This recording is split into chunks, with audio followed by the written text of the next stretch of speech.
Sobrang light lang. Nagtitrip lang kami doon na ang ganda ng performance, ang ganda ng after din ng performance kung bakit pa kami.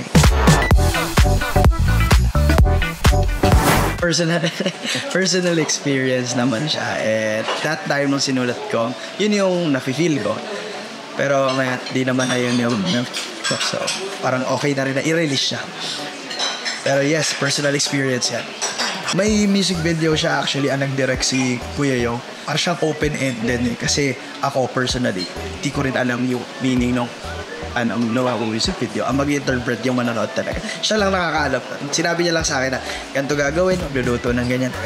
Pero yung deeper meaning behind it, hindi ko alam. Kasi hindi niya sinasabi rin sa akin na parang yun siguro yung artistic expression niya rin na kayo bahala mag-decide kung anong meaning. Kung titingnan nyo lang ba siya on a surface level na cooking show or gusto nyo bigyan ng deeper personal interpretation. If masisilip nyo yung antique na music video, ito yung una kong naisip. Mag-isa na lang kasi siya doon sa may poolsides para may sinusugwat siya ng mga niluto niya. Kasi yun yung buong MV. May niluluto siyang food,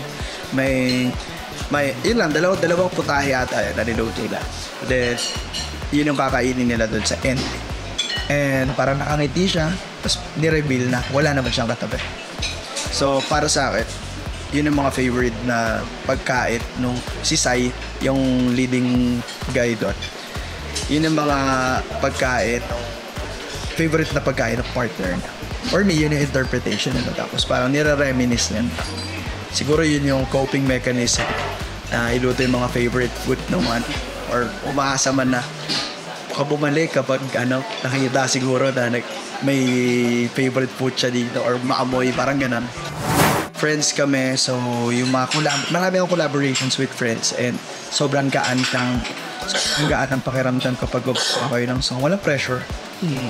Wala pressure na dapat katim gawin dapat baka laitin niya yung gawa ko kasi di kami ganun eh.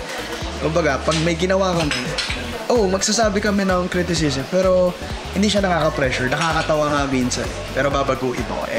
Ayun, ang light lang ng trabaho. Kahapon nang guest kami sa Wish and sobrang light lang. Nagtitrip lang kami doon na ang ganda ng performance, ang ganda ng after din ng performance kung bakit pa kami. Hindi ko feel na nag-work. Being boastful in a state na kahit walang kasiguraduhan, ginagawaan pa rin yung mga bagay na gusto mong matapos. Directed him na sa reel, ito lang tuturuan kita, niniti ka sa part na to rin ulit. So kung mapapansin nyo, may mga movements na may kinalaman sa word na ayaw. So the way he makes, kung napaisip nyo, hindi pa ganun, pag ganun siya nag-mix, pinabuksan niya yung bitata pa ulit-ulit, yung. Kasi it represents the word ayaw.